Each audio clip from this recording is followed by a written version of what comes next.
The U.S. Forest Service returns to work and a massive backlog of unfinished business. Phil Lindeman, Krystal, 93 News. First, it's one of those days you fall in love with Loveland all over again. Colorado natives Jamie and Scott are back home from New York, where they don't even bother skiing. We don't ski back east. We only ski out here. Just the weather. Jamie was loving the Bluebird Day so much, she broke out in song. Country roads, take me home to the place I belong. Anna from Denver has an Epic Pass, but she ditched Breck and Keystone and The Office for the Continental Divide. We're normally working today. John is in town from Dallas and couldn't say no to a new ski hill. Decided to make it a long weekend and enjoy some of what Colorado has to offer. The day was stunning for a free ride on the Ridge Cat to the highest point at Loveland, where ropes are dropping. John Sellers with the ski area. We just opened Golden Bear and our peak elevation at 1310, so all the terrain served by the Ridge Cat is now open. And Golden Bear isn't the only tasty terrain up high. Take a free ride out to some of our most exciting terrain. We got Field of Dreams, Velvet Hammer, Marmot, rock chutes, all kinds of fun stuff out there. The Ridge Cat is open most days beginning at 10 a.m. New Governor Jared Polis is in Frisco today for a town hall meeting about the healthcare industry and the challenges locals face when costs are 3 times higher than the rest of the nation. State Representative Julie McCluskey and more join Polis at the Senior Center in Frisco beginning at 5:30 today. That event is open to the public.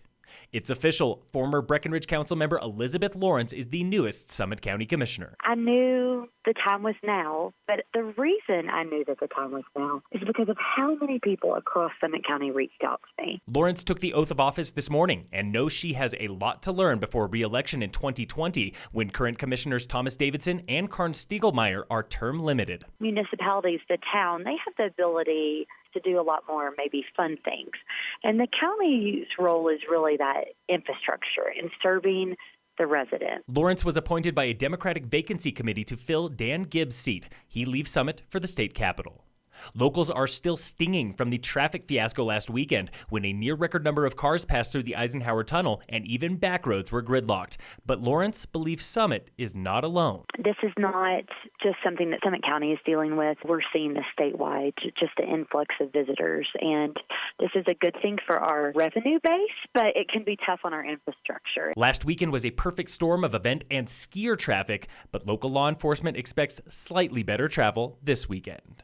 The Dillon Ranger District reopened Monday for the first time since the government shut down in late December, and employees are drowning in emails. After 35 days of being furloughed, that's priority number one, is just get back into a good position of being able to resume operations again. That was District Ranger Bill Jackson. He was on call during shutdown, but 20 other full-time and seasonal employees could not work, leaving a backlog of maintenance and summer planning. It's pretty busy year-round, especially in the wintertime when we're doing a lot of the planning for the summer and strategizing and getting together with our partners and applying for grants. Grant applications have stalled, but Jackson does not expect to lose grant money because of the shutdown. By now, most employees have received back pay. Rob Lyon of Mountain Lion Cafe pays it forward to miners, wheeling his food truck through the high country for free safety breakfasts. If they can go 30 days without injury, they get a safety breakfast, they call it.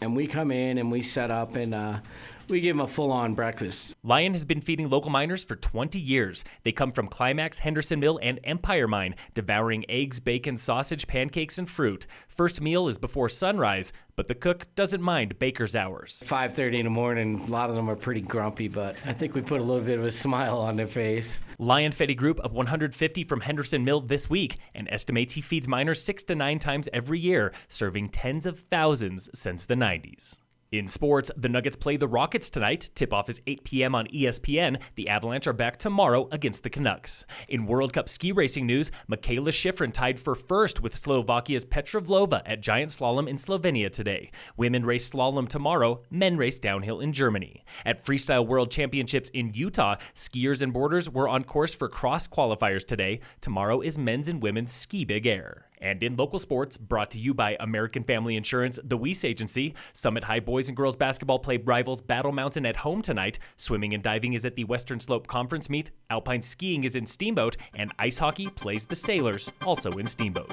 Phil Lindeman, Krystal, 93 News.